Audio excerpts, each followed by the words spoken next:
Okay, it is 10:30, so we're going to go ahead and get started here. Good morning, everyone, and welcome to Hear Me, See Me, the 2021 Equity in Missouri Higher Education Summit. My name's Nate Fain. I'm a communications specialist here at the Missouri Department of Higher Ed and Workforce Development, and I have the pleasure of being the moderator for this presentation by my colleagues, Dr. Takako Nomi from St. Louis University and Dr. Eric Camburn from the University of Missouri, Kansas City. Before we get started here, I wanted to go over a few etiquette virtual conference reminders. So all participants should stay muted just to eliminate any unnecessary background noise. We want to see all your faces. If you have a camera, feel free and please turn it on to better engage with us. All presentations will be live, so bear with us for any technical issues we might have. The chat will be monitored for questions throughout the presentation. We'll have a little Q&A afterwards. If you enter a session and decide it's not for you, you can close out and head to a different session, just like you would in an in-person conference.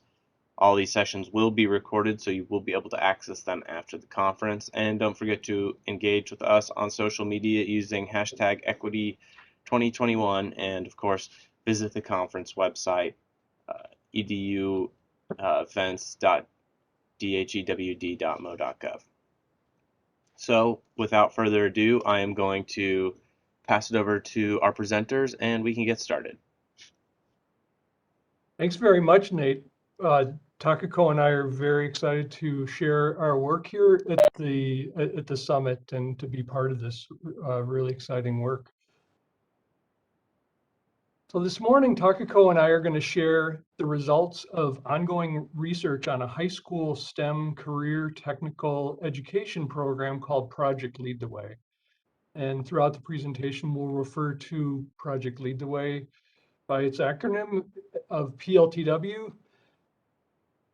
The research that we're going to share has been conducted by a team of folks at St. Louis University, UMKC, and the University of Missouri of Columbia. There's definitely many hands that have contributed to the research besides Takako and myself. So PLTW is a curriculum-based program. It's delivered in semester-long high school courses. And it's very applied. It's focused on engaging students in problem-based learning.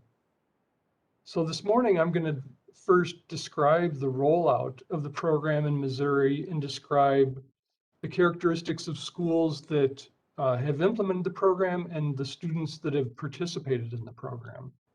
Then I'm going to turn it over to Takako, who will share results of ongoing research that looks at the potential impact of PLTW on college enrollment. And we're paying particular attention, I think, and of relevance to the summit, the focus of the summit, to differences in program impact across different demographic groups of students.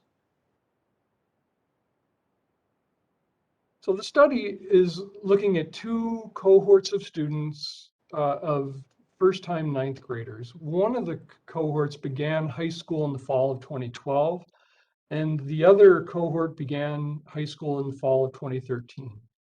Each cohort is made up of about 72,000 students, and across those two cohorts, about 18,500 or 13% participated in this program. We have a really rich set of data that we're looking at to try to understand potential program impact. We have measures of students' demographics and the services that they've received. We have measures of their achievement prior to entering high school. We have rich data on their enrollment and attendance in high school. We have really deep course enrollment records, and that is where the measures of their participation in PLTW comes from, is from those course completion records. And then the data on their participation in college and in post-secondary comes from the National Student Clearinghouse. I just want to pause briefly and thank colleagues at the Missouri Department of Elementary and Secondary Education, or DESE, for providing the data that we're going to share with you, and also note that we've received additional data on post-secondary enrollment from DHEWD that we're currently analyzing, and wanted to thank our colleague Jeremy Kinsel for helping us secure that data. So here are the questions that we're looking at. First, how do the high school outcomes of PLTW participants differ from those of non-participants? Second, how do the post-secondary outcomes of PLTW participants differ from a comparison sample of non-participants? And third, if we see that PLTW participants are found to have more positive post-secondary outcomes than non-participants, we will examine the differential benefits of PLTW participation for different demographics, demographic groups. Spoiler alert, we did see differences, so we are going to look at research question 3. And for today, our focus will just be on the second and third research questions. Okay, so I wanted to first share a little bit of information about the rollout of the program in Missouri, just to provide some context for the research results that Takako is going to share. The adoption of PLTW by districts and schools in the state has grown steadily from just a handful of districts and schools implementing in 2005 to almost 400 schools in 163 school districts implementing the program in 2020. In addition to just the number of schools and districts that are implementing the program itself has grown. So the program's curriculum greatly expanded during this time, going from 5 courses in high school engineering in 2005 to a current total of 17 high school courses in 3 pathways in 2020. As you can see from the chart, the program is also offered in elementary and middle schools, and at the middle school level, since 2015, there's just been tremendous growth in the number of schools that have implemented the middle school program.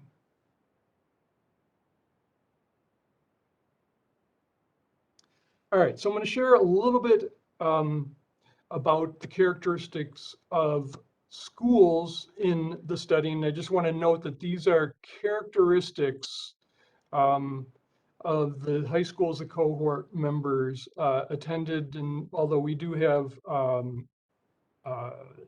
schools, we have some statistics here that you can see on schools that didn't offer PLTW. But of all the high schools that are attended by cohort members, 16% offered PLTW.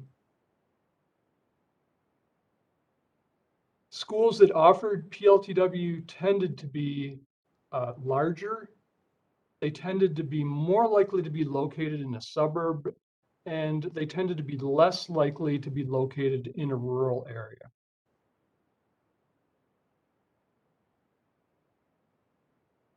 Okay, so now I'm going to share just a little bit about what we know about the characteristics of schools that implement PLTW and characteristics of the schools who have participated in the program among these cohorts.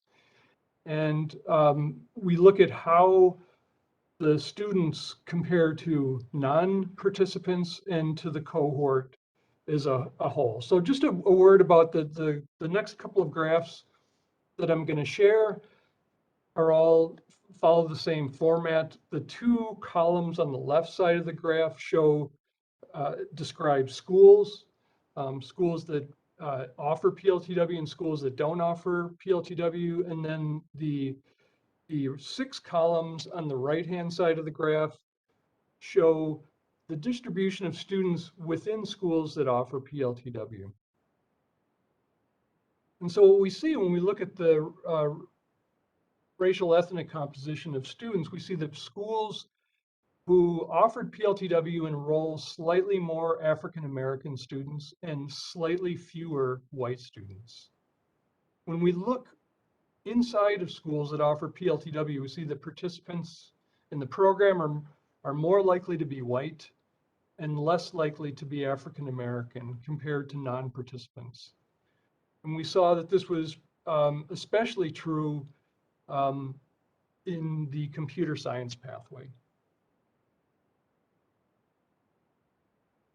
So of course, concerns have been raised about lower participation in STEM fields for females.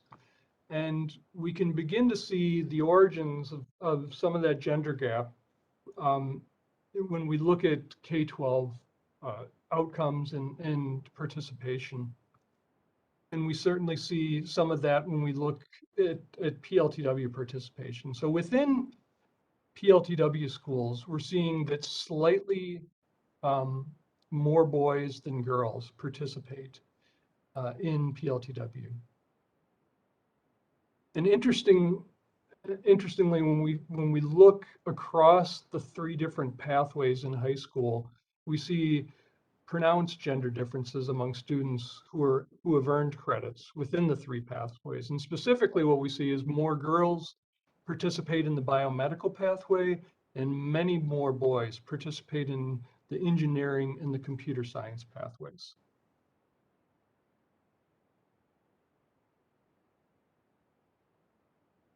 Next, we looked at the distribution of students who do and don't receive free or reduced price lunch, and we see that schools that offered PLTW enroll slightly fewer students receiving free or reduced price lunch. And then within PLTW schools, looking at students who earned credits in PLTW, we see that there are substantially fewer free lunch students among those who earn credits in PLTW compared to all students in the school and compared to non-participants. So in order to be able to assess whether the program is having an impact on students, it's of course useful to take into account students' achievement prior to starting the program. And we did this by looking at Missouri Assessment Program, or MAP, scores of students when they were in the 8th grade. And so the first thing we looked at was their math achievement scores in 8th grade. And we see that overall that the average 8th grade math achievement of schools implementing PLTW and those that have not implemented the program is very similar.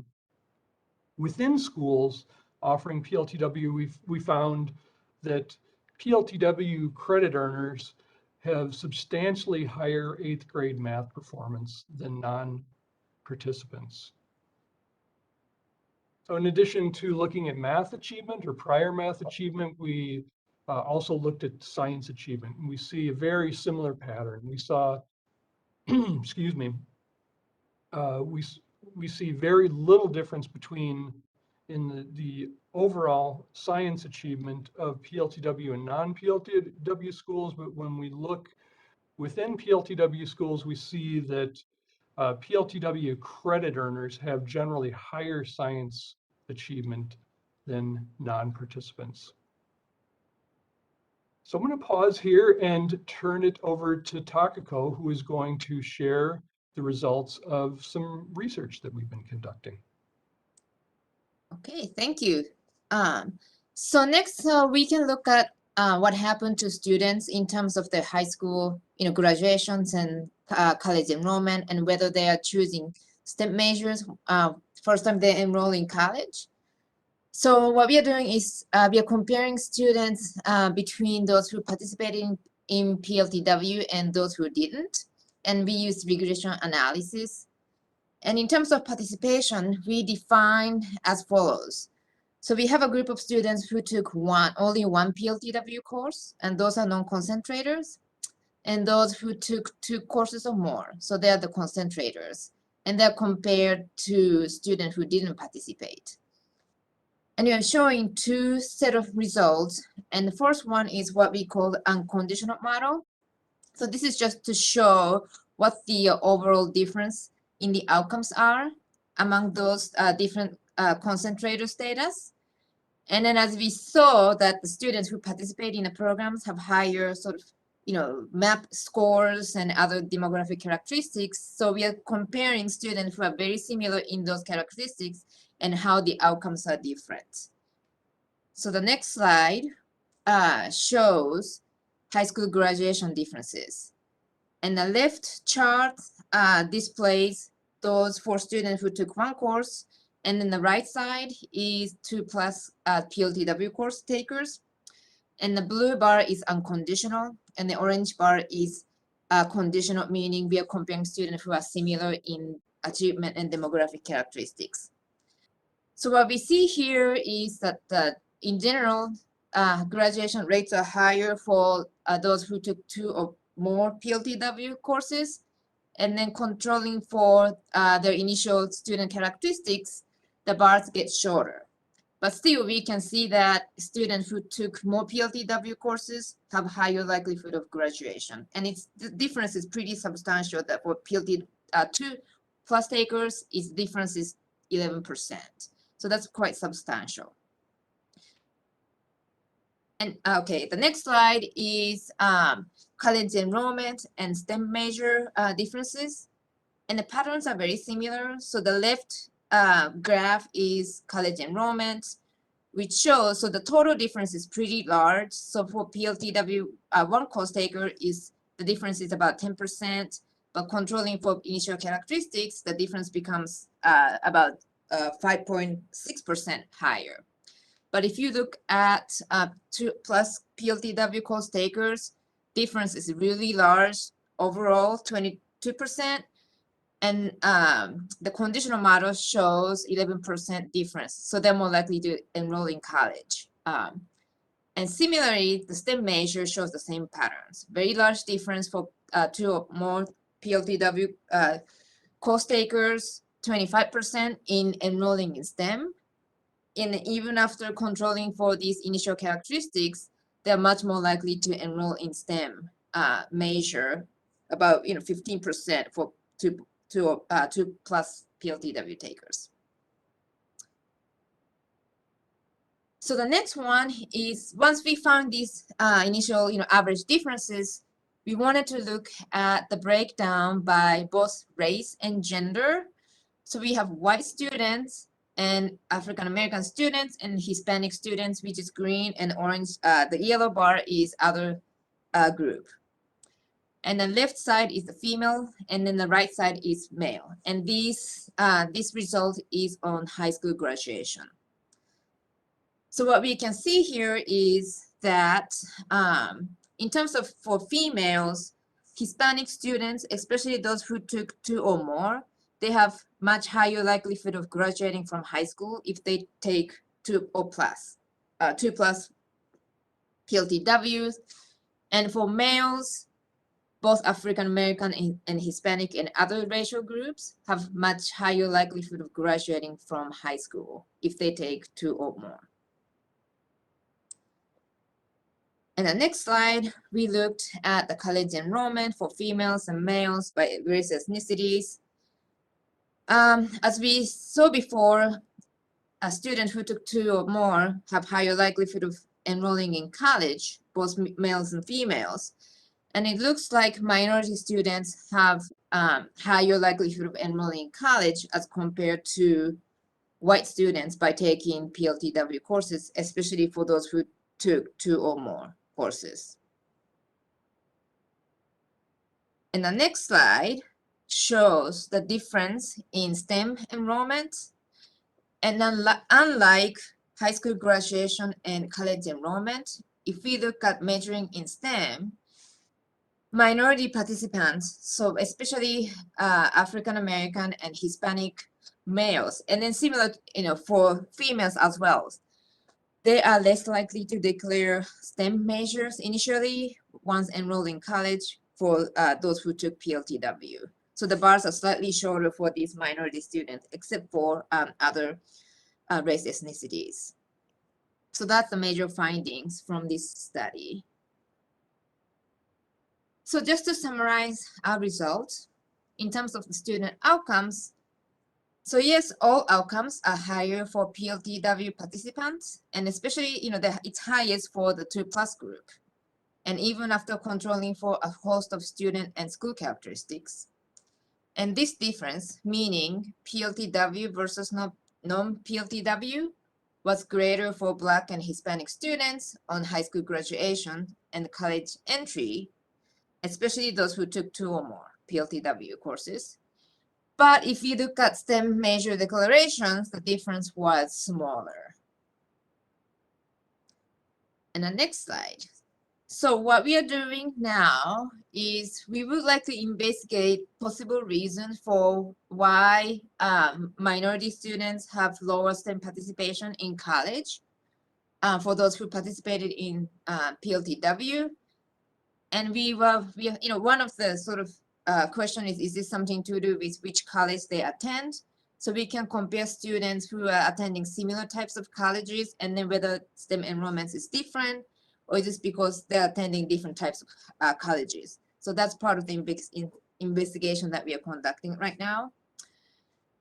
And secondly, as Eric said, we have received data from DAG and workforce development to understand what's happening once they're in college and looking at Missouri public colleges. And what we know from our data is about 70% of all college enrollees among this cohort, they attend Missouri public colleges. So we can look at vast majority of students in a cohort. And what we can look at from DAG data is remedial course enrollment, as well as credit accumulations and GPAs in college, and then how students are making progress toward degrees, other credentials, and the eventual degree attainments. And then we can analyze also using National Clearinghouse overall, the extent of degree completions, as well as degree in STEM. So that's what's coming next. So that concludes our slide, and we would like to hear any questions you might have, and we will answer those questions.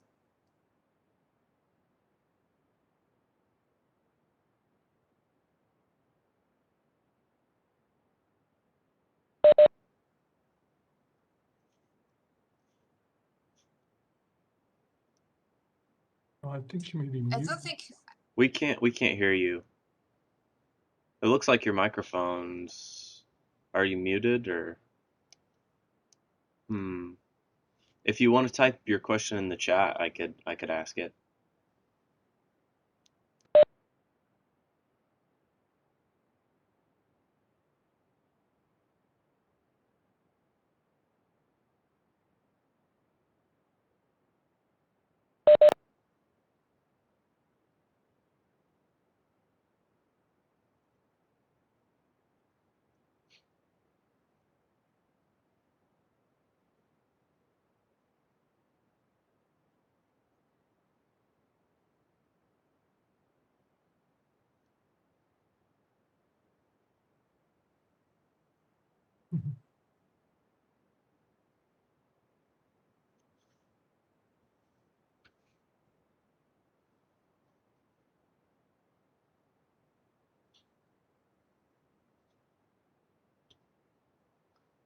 All right.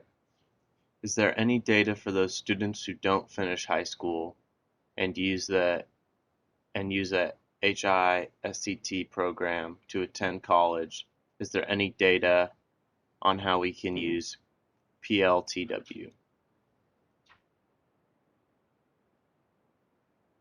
I can maybe take the first whack at that, and then Takako, if you could fill in, that'd be great. But I think we do. So we have these data on, and thanks very much, Mary, for your question. But we have our data are on 2 cohorts of high school students, and not all of them finished high school. We have they were selected on the basis of when they began high school. So I think probably the shortest answer to your question is, in part that yes, we do have data on those students, I think and it's the case in our analyses, isn't it, Takako, that we didn't filter on high school graduation when we looked at post-secondary outcomes. Right. And I mean, we do have the student information until they leave schooling. So we don't know what happened if they left high schools without diploma. And some students ended up attending schools outside of Missouri system, so we lose them. So some of them might have attended college, but I don't think we have the information. And we don't have any information if they dropped out of high school. We don't know what happened to them. Yeah. And what is that? What was the next question? Can you repeat? I couldn't get the. Mary asked about the HiSET program, which it's. I don't know what. I'm not familiar with that, but is that like a GED? It's an alternative way of finishing. Yeah. Yeah. I don't know who. That would be great if we have that, but I don't know who actually owns those. I don't know if DESI has those or it's outside entity, which is I don't know if it's possible to link those data, at the state agencies. I think that would be really useful information to have if they have alternative diplomas. You've sparked our curiosity, because now I think we'll want to look to see. Yeah, I'd like to see. To see, of all those kids that have gone on to Absolutely, yeah. Post-secondary, to look, how many of those are kids who didn't, graduate from high school or didn't get, the formal typical diploma, high school graduation diploma. That is recorded in the DESI data, right? Whether the kid actually got the credential from a high school. Yes, yes.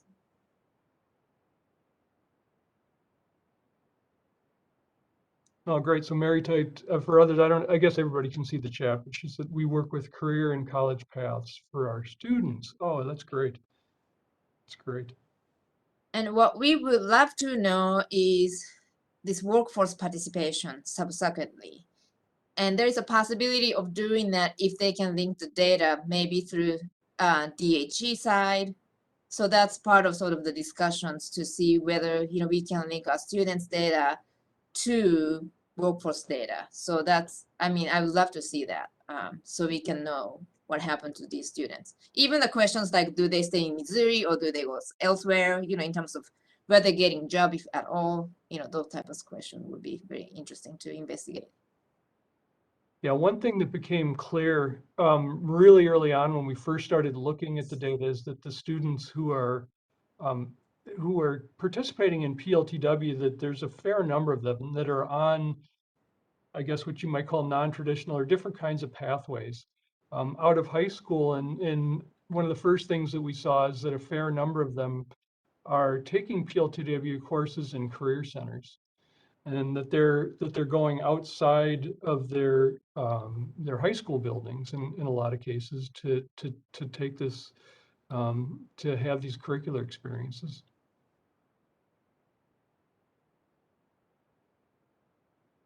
Yeah, thanks for that question, Mary.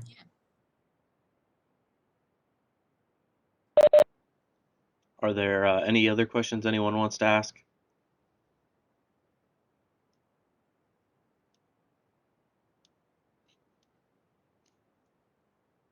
Well, if not, it looks like we are at about 11 o'clock. So that means you guys will have about 10 minutes to, take a break, stretch, grab a drink, grab a snack, before the closing keynote speaker has their last speech of the conference or of the summit. I hope everybody has enjoyed themselves. I want to give a big thank you to our presenters, Dr. Camburn and Dr. Nomi. Thank you very much. That was great. Thank you to all our attendees, and I hope you all enjoy the rest of the summit. Thank you. Thanks, Nate. Thanks, everybody. Bye.